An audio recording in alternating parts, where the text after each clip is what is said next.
Hello everyone. Continue करते हैं कारो 2020 को। और कारो 2020 के अंदर हमने क्लॉज नंबर 1 से लेकर क्लॉज नंबर 14 को कवर अप कर लिया है, जो हमारे पिछले सेशंस थे उनके अंदर। नाउ अब जो इसके रिमेनिंग क्लॉजेस बचे हुए हैं, क्लॉज नंबर 15 से लेकर क्लॉज नंबर 21 मैंने आपको एप्लीकेबिलिटी के साथ करा दिया था। क्लॉज नंबर 15 से लेकर क्लॉज नंबर 20 को हम इस सेशन के अंदर कवर अप करेंगे। स्टार्ट करते हैं क्लॉज नंबर 15 के साथ। क्लॉज नंबर 15 बेस्ड है non cash transaction with directors के साथ।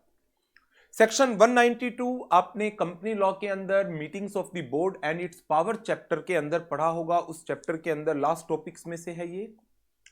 सेक्शन 192 कहता है कि एक कंपनी अपने किसी डायरेक्टर के साथ या होल्डिंग कंपनी के डायरेक्टर या सब्सिडियरी कंपनी के डायरेक्टर, एसोसिएट कंपनी के डायरेक्टर और any person who is connected with such director, उनके साथ दो तरह के अरेंजमेंट नहीं कर सकते जब तक कंडीशन जो सेक्शन 192 के अंदर बताई गई है उनका कंप्लायंस नहीं होता।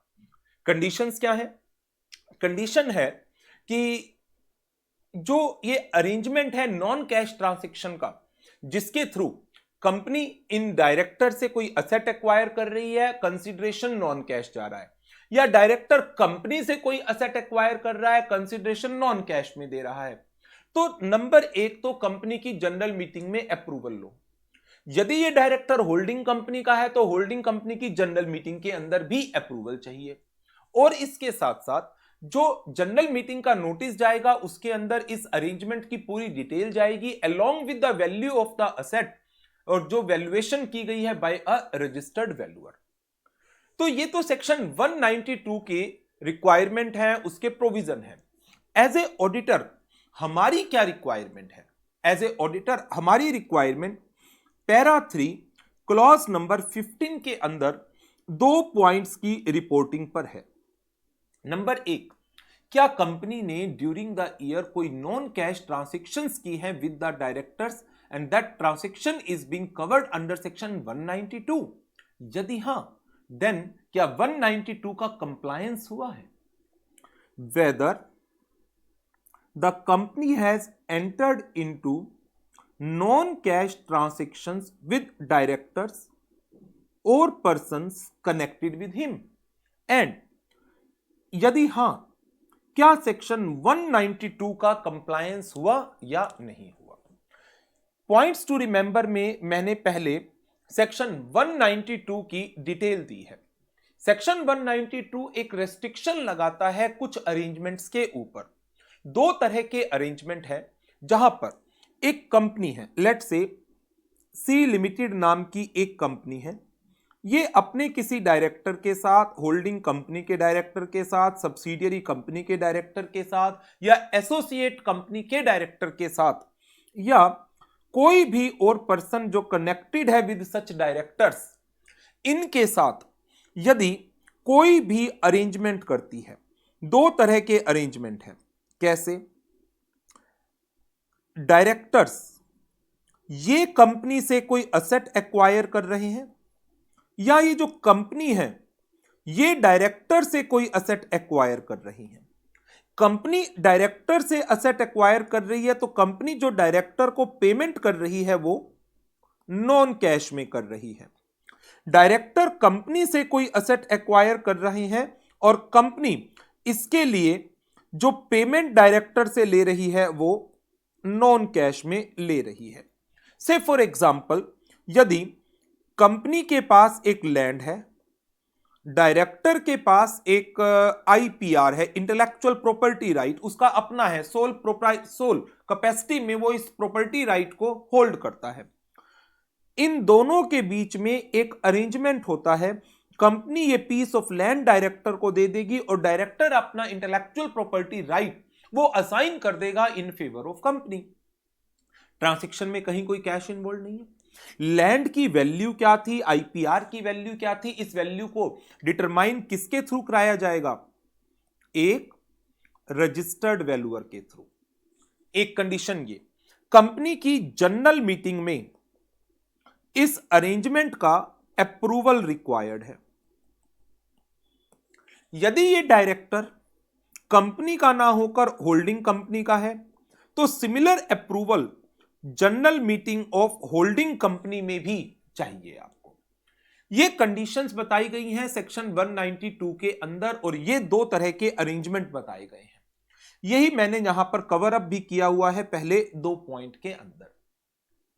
Section 192 deals with restrictions on non-cash transaction involving directors or persons connected with them। ये सेक्शन प्रोहिबिट करता है द कंपनी को from entering the following type of two arrangements unless the conditions which are specified in section 192 has been complied with. Arrangement क्या है? Arrangement जिसमें director किसका, company का, holding का, सब्सिडियरी का, एसोसिएट का या any person who is connected with such director either acquire or is to acquire any asset for consideration other than cash. कोई भी असेट एक्वायर किया जा रहा है for consideration other than cash from the company, या फिर company acquire कर रही है इन डायरेक्टर से कोई asset for consideration other than cash. An arrangement by which the company acquire or is to acquire the assets for consideration other than cash from such director or person so connected. Now conditions क्या क्या है? Number 1, company should have obtained a prior approval for such arrangement by way of a resolution in the general meeting of the company। Number 2, यदि director concerned is the director of the holding company, a similar approval in the general meeting of the holding company is also required। If the concerned director or connected person is the director of the holding, the latter two means holding company should also have obtained a prior approval by way of a resolution at its general meeting। तीसरी condition, जो general meeting का notice है for the approval of this resolution, it must contain the detail of the arrangement along with the value of the asset involved and which is being valued by a registered valuer। Registered valuer से इसकी valuation को कराया गया है। तो ये conditions हैं जो सेक्शन 192 ने बता रखी है। ये तो हो गई लॉ की रिक्वायरमेंट। अब बात कर लेते हैं हम अपने प्रोसीजर्स की और रिपोर्टिंग की। हमें रिपोर्ट करना है इन दो बातों को।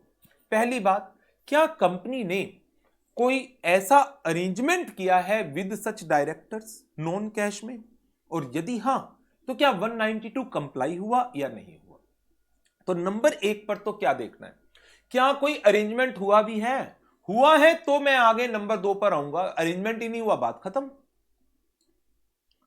The reporting requirement under this clause are in two parts।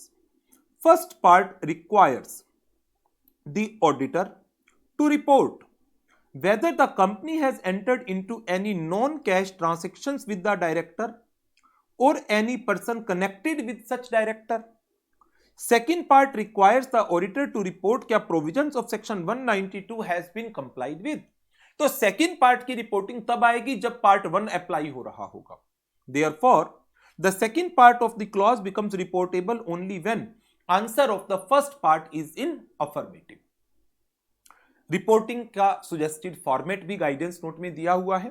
दो स्टडी मटेरियल में नहीं है, ये आपकी चॉइस है करना या ना करना, बट मुझे लगता है कि ये एक मिनिमम रिक्वायरमेंट है गाइडेंस नोट की जो हमें जरूर करनी चाहिए पेपर के पॉइंट ऑफ व्यू से।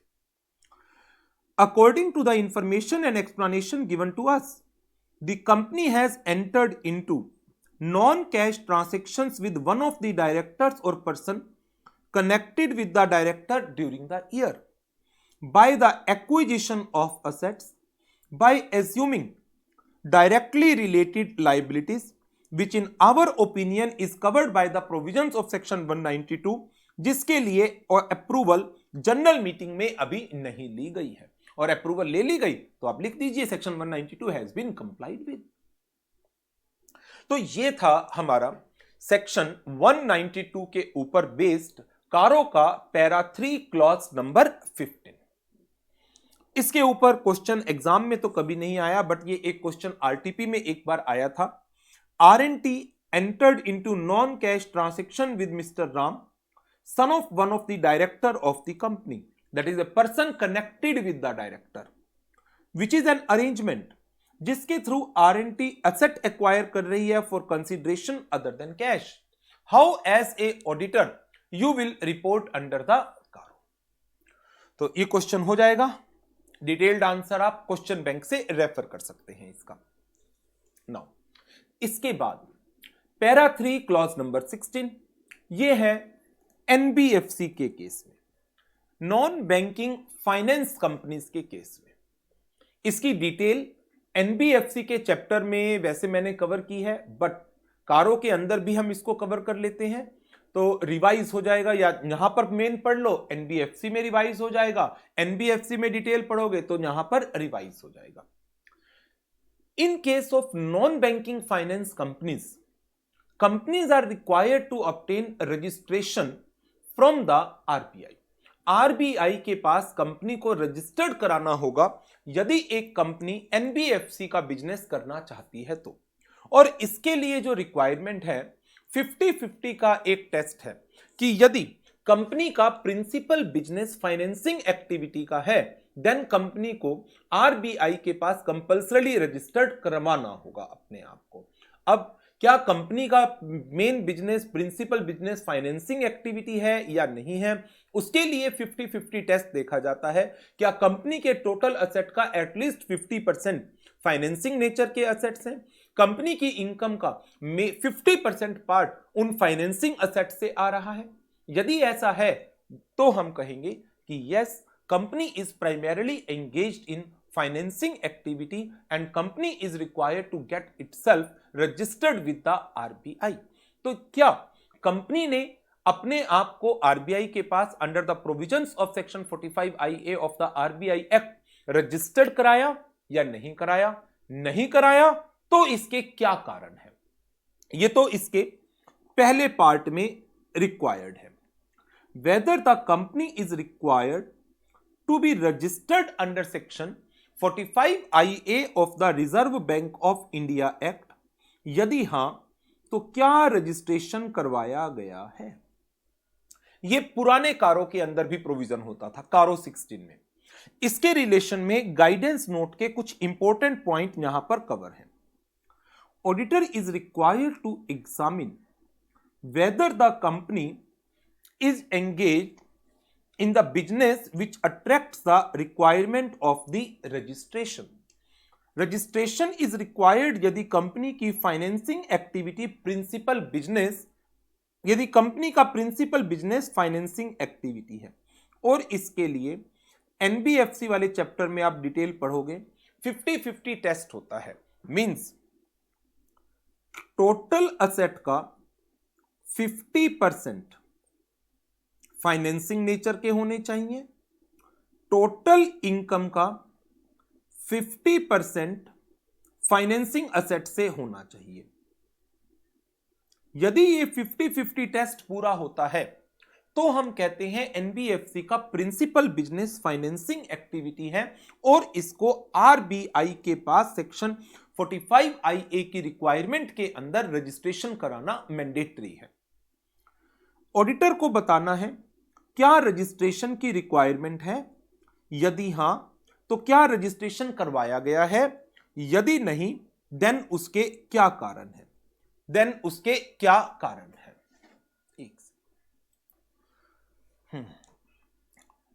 तो ये रिक्वायरमेंट है जो ऑडिटर को अपनी रिपोर्ट के अंदर इनकॉर्पोरेट करना होगा कि क्या ऑडिटर को रजिस्ट्रेशन कराना जरूरी, क्या कंपनी को रजिस्ट्रेशन कराना जरूरी था, क्या कंपनी ने रजिस्ट्रेशन करा लिया, नहीं कराया तो इसके क्या कारण है। यह सबसे इंपॉर्टेंट क्लॉज था इसका, क्लॉज 16 का ए पार्ट। क्लॉज 16 के अंदर 3 नए क्लॉज और ऐड किए गए, सब क्लॉज। इसका पहला क्लॉज है क्या कंपनी नॉन बैंकिंग फाइनेंशियल या हाउसिंग फाइनेंस एक्टिविटीज कर रही है without a valid certificate of registration. पहली बात में तो क्या सर्टिफिकेट ऑफ रजिस्ट्रेशन लेना जरूरी था? लिया है तो ठीक है। दूसरे पॉइंट में कहा गया क्या बिना सर्टिफिकेट ऑफ रजिस्ट्रेशन के कंपनी नॉन बैंकिंग फाइनेंशियल या हाउसिंग फाइनेंस की एक्टिविटी को कर रही है क्या? हां या ना में जवाब आएगा इसका। तो वेदर यदि कंपनी एक कोर इन्वेस्टमेंट कंपनी है, इसकी डिटेल आप एनबीएफसी के चैप्टर में पढ़ेंगे कि कोर इन्वेस्टमेंट कंपनी क्या होती है। मैं थोड़ा सा आपको हिंट दे देता हूं। मान लीजिए एक ग्रुप है कंपनीज का, ग्रुप 1। इसके अंदर एक कंपनी, 2 कंपनी, 3 कंपनी, 4 कंपनी है। इस ग्रुप में ये एक कंपनी मान लीजिए क्या है, ये एक कोर इन्वेस्टमेंट कंपनी है। मींस ये कंपनी शेयर्स एंड सिक्योरिटीज को एक्वायर करती है, इन्वेस्टमेंट एक्टिविटी है इस कंपनी की। लेकिन ये इन्वेस्टमेंट सिर्फ और सिर्फ किसमें करती है? ग्रुप की कंपनीज के अंदर, किसी और में नहीं करती। तो एक कंपनी जो अपनी investment in shares and other securities सिर्फ और सिर्फ ग्रुप की कंपनीज में करती है, उसको कोर इन्वेस्टमेंट कंपनी की डेफिनेशन में रखा जाता है। और फिर एक systemically important core investment company है जिसकी डिटेल आप आगे जाकर एनबीएफसी में पढ़ेंगे कि इनका जो मिनिमम असेट साइज है वो 100 करोड़ रुपीस का होना चाहिए, मिनिमम असेट साइज। तो उसी के रिलेशन में यहां पर ये रिपोर्टिंग कही गई है। क्या एनबीएफसी एक कोर इन्वेस्टमेंट कंपनी है जो डेफिनेशन रेगुलेशंस में दी गई है आरबीआई की, जिसकी डिटेल आप एनबीएफसी के चैप्टर में पढ़ेंगे? यदि हां, क्या ये कोर इन्वेस्टमेंट कंपनी का जो क्राइटेरिया आरबीआई की रेगुलेशन में बताया गया है उसको फुलफिल कर रही है? And in case the company is an exempted or unregistered CIC, whether it continue to fulfill such criteria or not।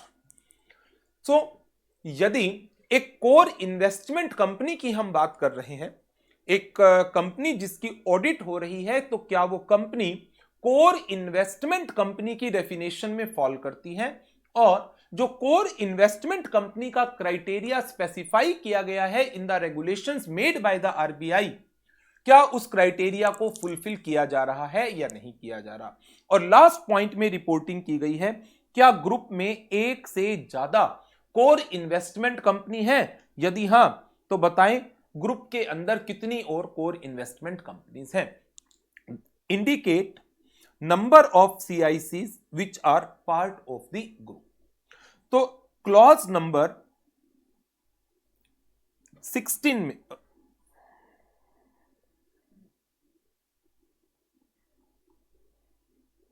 जो एनबीएफसी के ऊपर बेसिकली क्लॉज बेस्ड है, 2 पार्ट्स में हम इसको डिवाइड कर सकते हैं। इसका clause A and clause B. इसका क्लॉज ए ये बताता है हमें क्या NBFC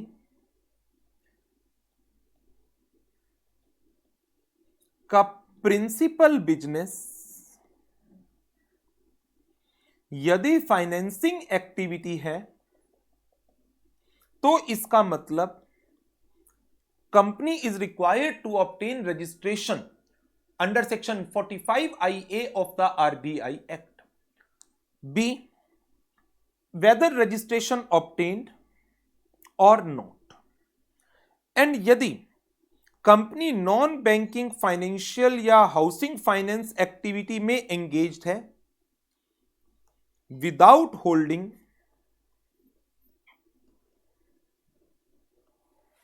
COR, certificate of registration, then also reporting is required under clause number 16 sub clause B।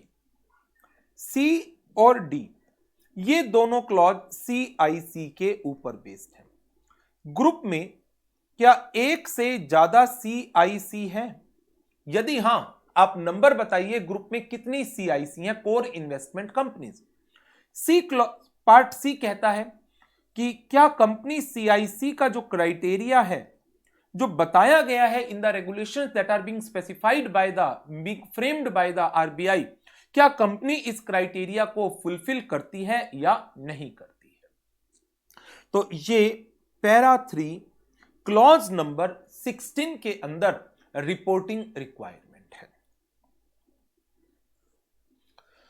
Now इसके बाद अब हमारे पास बचे हैं 4 छोटे छोटे क्लॉज, और ये चारों क्लॉज इस टाइम पर आपके सामने नजर आ रहे हैं। बस ये 4 छोटे छोटे क्लॉज है और उसके बाद कारो खत्म। पहला point, cash losses.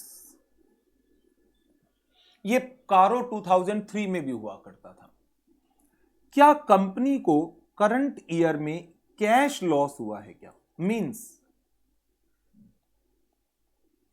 Cash receipts are lower than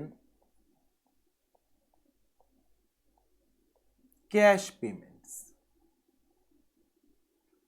generally जब P&L अकाउंट बनाया जाता है तो P&L अकाउंट के अंदर जो रेवेन्यू रिसीट्स रिकॉर्ड की जाती हैं वो एक्रूअल बेसिस पर की जाती हैं, बट यहां पर जो रिक्वायरमेंट है वो कैश लॉसेस की है कि क्या कंपनी में कैश लॉसेस हुए हैं क्या। मींस जो revenue receipts in the form of cash है वो कम है उन रेवेन्यू एक्सपेंडिचर से जो कैश की फॉर्म में किए गए हैं in the current year as well as in the immediate financial year. तो ये तो एक फैक्ट फाइंडिंग रिपोर्ट है कि आपको इस चीज को आइडेंटिफाई करना है और रिपोर्ट करना है। यदि कैश लॉस हुए हैं करंट ईयर में या पिछले साल इमीडिएट प्रीसीडिंग फाइनेंशियल ईयर में, नहीं है बात खत्म। यदि है रिपोर्ट द अमाउंट। तो इनके अंदर कोई ज्यादा डिटेल है ही नहीं। ये क्लॉज नंबर 17 की रिक्वायरमेंट है। क्लॉज नंबर 18 ये बात करता है क्या during the year, current year के बीच में जो ऑडिटर थे वो रिजाइन करके चले गए और उनकी जगह पर आप आए हो, तो यदि आप आए हो तो आपने पुराने ऑडिटर के कंसर्न्स को कंसीडर किया या नहीं किया। Whether there has been any resignation of statutory auditor during the year under audit, यदि हां तो जो इनकमिंग ऑडिटर है, नया ऑडिटर मींस आप जो कारों की रिपोर्टिंग करोगे, क्या आपने कंसीडर किया उन कंसर्न्स को, इश्यूज को, ऑब्जेक्शंस को जो किसने रेज की थी? पुराने ऑडिटर ने, आउटगोइंग ऑडिटर ने जो रिजाइन करके गया है। कंसीडर्स द इश्यूज, ऑब्जेक्शंस और the concerns raised by the outgoing auditor. इसके बाद existence of material uncertainty as to company ability to meet its liability. वैसे इसकी रिक्वायरमेंट नहीं थी। क्यों? क्योंकि SA 570 के अंदर ऑडिटर इस वर्किंग को करता ही है, बट फिर भी इन्होंने एक स्पेसिफिक रिपोर्टिंग मांग ली। कैसे? ये कहते हैं on the basis of financial ratio, ageing and expected date of realisation of financial asset and payment of financial liability and other information. Factors इन्होंने बताए किन किन चीजों के बेस पर? रेशोज के बेस पर, एजिंग के बेस पर, expected date of realisation of financial asset and payment of financial liabilities and other information. इनके बेसिस पर the auditors knowledge of the board of directors and management plan. 5वां point, क्या auditor is of the opinion that no material uncertainty exists as on the date of audit report as to the going concern to meet its liability। यदि आप इसके corresponding SA 570 को study करते हैं तो SA 570 में एक पॉइंट है कि यदि गोइंग कंसर्न एप्रोप्रिएट है बट कोई मटेरियल अनसर्टेनिटी एग्जिस्ट करती है तो ऑडिटर को अपनी रिपोर्ट में एक पैरा एड ऑन करना होता है जिसका नाम है MURG, material uncertainty relating to going concern. But यदि कोई अनसर्टेनिटी भी नहीं है और जो कमिंग 12 मंथ का पीरियड है उसके अंदर कंपनी इज एबल टू पे ऑफ इट्स लायबिलिटीज कंफर्टेबली, कोई इशू नहीं है, देन आपको रिपोर्ट करना है आपकी ओपिनियन में कोई मटेरियल अनसर्टेनिटी एग्जिस्ट नहीं करती है as on the date of the audit report that company is capable of meeting its liabilities existing on the date of balance sheet as and when they fall due within a period of 1 year from the balance sheet date। Balance sheet date के 1 साल तक company को किसी तरह की दिक्कत नहीं आएगी। हमारी ओपिनियन में कंपनी के पास फंड्स अवेलेबल हैं, मैनेजमेंट के प्लान्स एप्रोप्रिएट हैं। तो एक चीज जरा इसको हम थोड़ा सा और फर्दर डिस्कस करेंगे।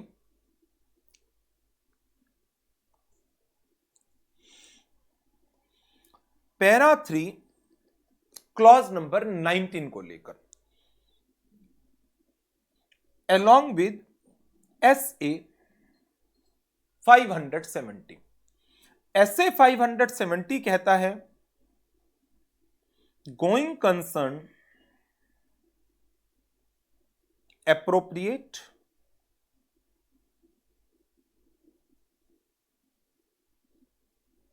No material uncertainty,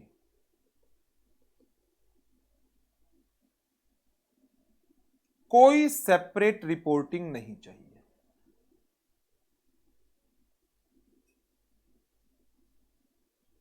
going concern appropriate है, मटेरियल अनसर्टेनिटी एग्जिस्ट करती है, हाउएवर उनको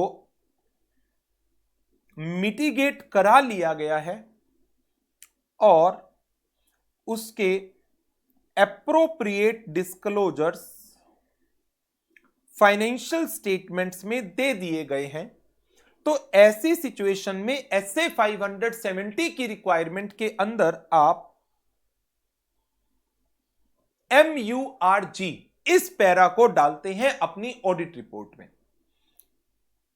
मटेरियल अनसर्टेनिटी एग्जिस्ट करती है, मिटिगेटिंग फैक्टर भी हैं एंड उसके एप्रोप्रिएट डिस्क्लोजर्स नहीं दिए गए, इनएडिक्वेट और नो डिस्क्लोजर्स। तो उस केस में आप अपनी ओपिनियन को मॉडिफाइड करते हैं।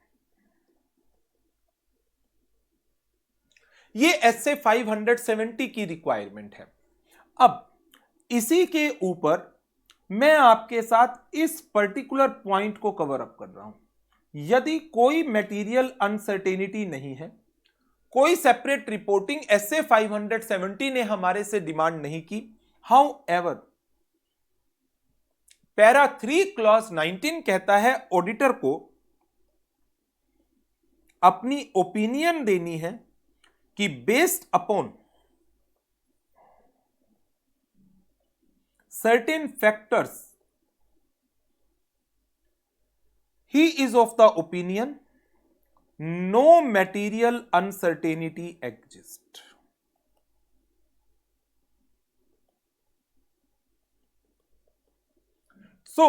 ये वाला जो पॉइंट है, ये वाले पॉइंट को SA 570 ने रिपोर्टिंग में नहीं मांगा, लेकिन कारों में इसकी रिपोर्टिंग आ गई। तो आपको क्वेश्चन को एप्रोप्रिएटली आइडेंटिफाई करना होगा कि क्वेश्चन की रिक्वायरमेंट क्या है। क्वेश्चन में मटेरियल अनसर्टेनिटी है ही नहीं, देन कारों की रिपोर्टिंग है। मटेरियल अनसर्टेनिटी एग्जिस्ट करती है, देन फिर आपकी 570 की रिपोर्टिंग है। और मटेरियल अनसर्टेनिटी एग्जिस्ट करती है तो भी आप यहां पर पैरा 3 क्लॉज 19 में रिपोर्टिंग करेंगे और कहेंगे मटेरियल अनसर्टेनिटी एग्जिस्ट करती है। तो ये हमारे क्लॉज नंबर 19 की रिक्वायरमेंट है। on the basis of financial ratios, aging, dates of realization of financial assets and payment of financial liabilities, other information, auditor's knowledge of the directors and the management plan. यहां पर auditor negative comment दे देगा यदि uncertainty होगी. I am of the opinion that material uncertainty exist as on the date of audit report. और यदि कोई uncertainty नहीं है तो ये लैंग्वेज यही रहेगी, no material uncertainty exist as on the date of audit report. So based upon this, जो भी सिचुएशन सामने है उसके बेसिस पर auditor is required to report under the requirement of para 3 clause number 19. Now आगे बढ़ते हैं. Para 3 clause 20, transfer of unspent CSR corporate social responsibility. Section 135 sub section 5, इसमें सेकेंड प्रोवाइजो के अंदर एक अमेंडमेंट आई थी कि जो कॉर्पोरेट सोशल रिस्पॉन्सिबिलिटी के मिनिमम अमाउंट हैं जो कंपनीज को स्पेंड करने होते हैं, यदि उन अमाउंट को स्पेंड नहीं किया गया और कोई ऑनगोइंग प्रोजेक्ट भी नहीं चल रहा जिसके लिए इन फंड्स को ईयर मार्क किया गया है, स्पेसिफिक एलोकेट किया गया है, तो ऐसे फंड्स को आपको ट्रांसफर करना होगा to a fund that is to be specified under the schedule 7. मैं आपको इसका कंपनी लॉ से प्रोविजन दिखाता हूं 135(5) का. यह प्रोविजन है सेक्शन 135 सबसेक्शन 5 का. इसके अंदर सेकेंड प्रोवाइजो पर मुझे मेनली जाना है. 135 के सेकेंड प्रोवाइजो के ऊपर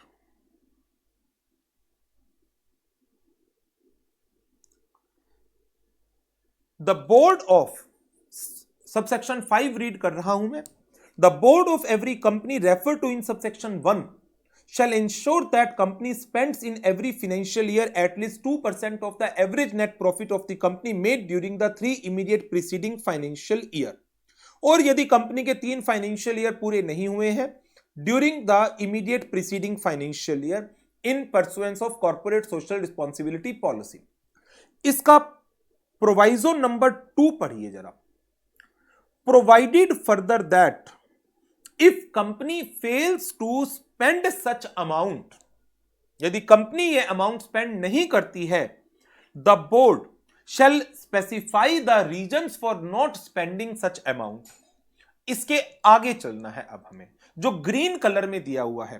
And unless the unspent amount relates to any ongoing project, transfer such unspent amount to a fund specified in Schedule 7 within a period of 6 months of the expiry of financial year.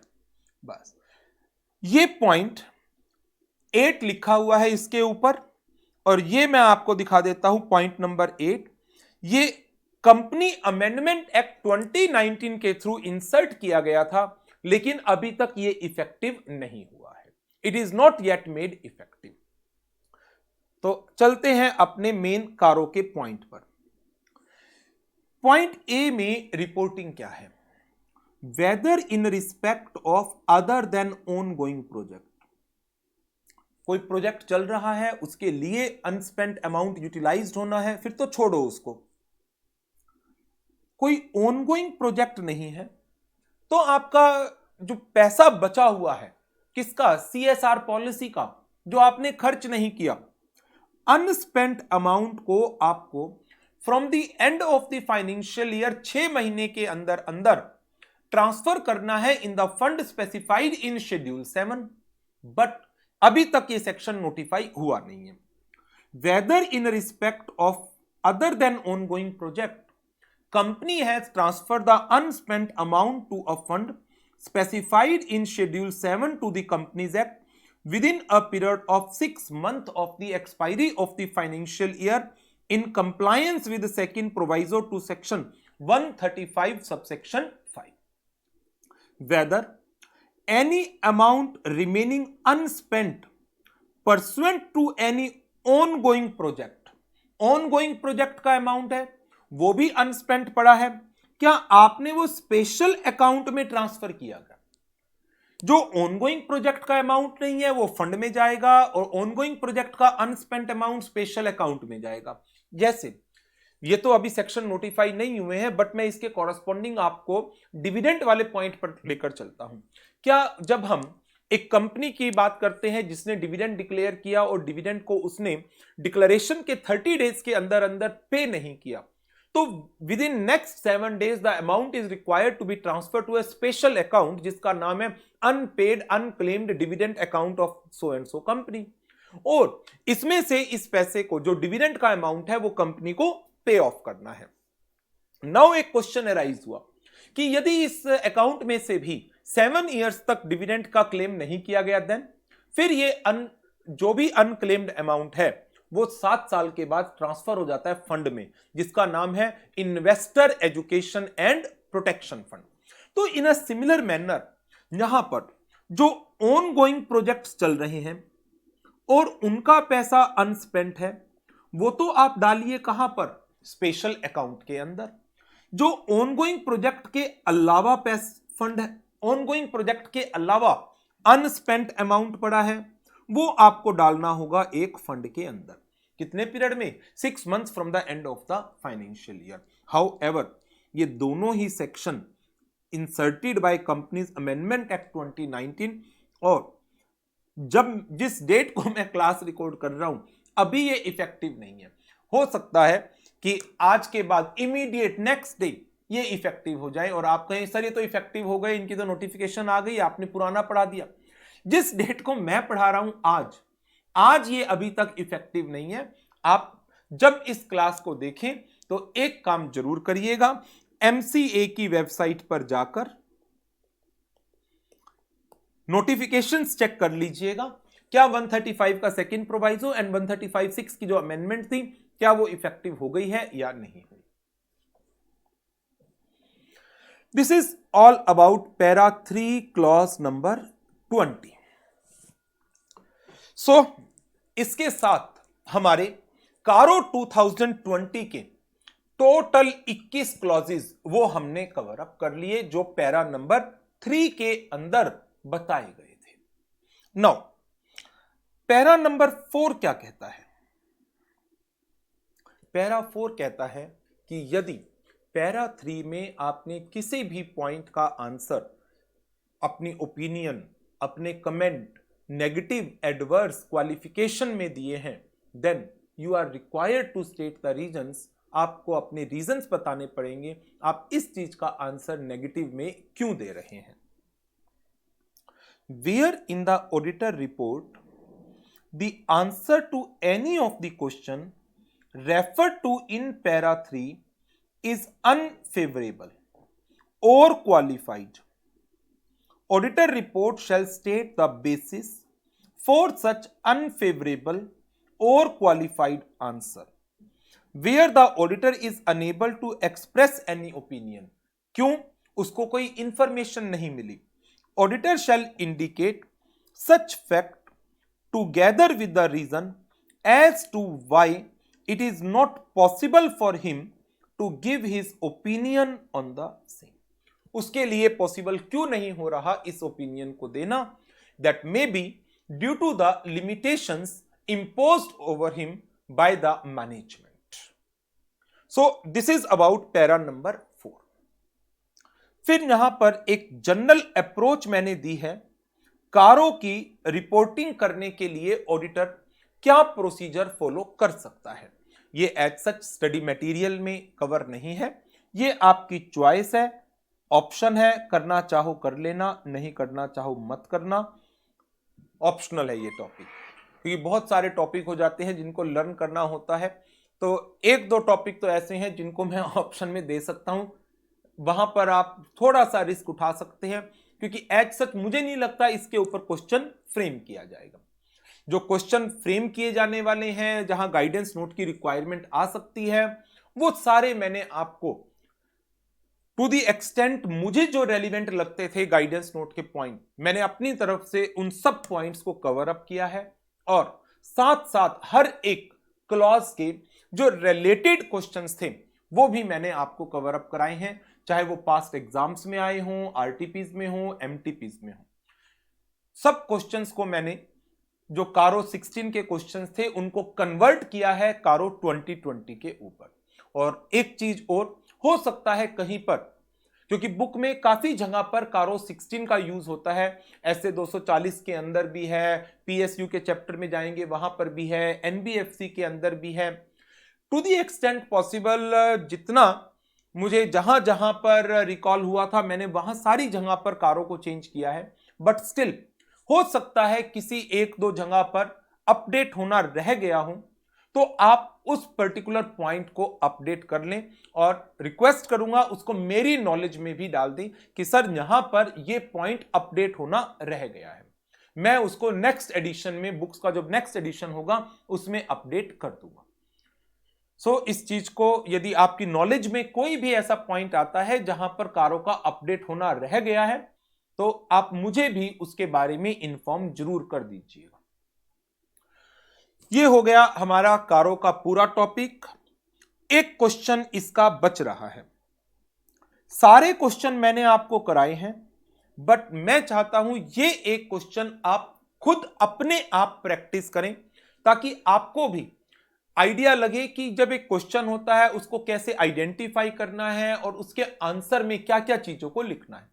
तो मैं एक advice दूंगा आपको, पूरा कारो 2020 एक बार अच्छे से रिवाइज करिएगा एंड देयर आफ्टर फिर क्वेश्चन नंबर 36 के अंदर 4 पार्ट हैं, इन चारों पार्ट को आप लिख करके देखिएगा, ट्रेस करिएगा कि ये कौन से क्लॉज को बिलोंग करते हैं बिना देखे और लिखिएगा एंड देयर आफ्टर फिर आप अपने आंसर को जो क्वेश्चन बैंक हमने दिया है उसके अंदर जो डिटेल्ड आंसर है उससे मैच करिएगा।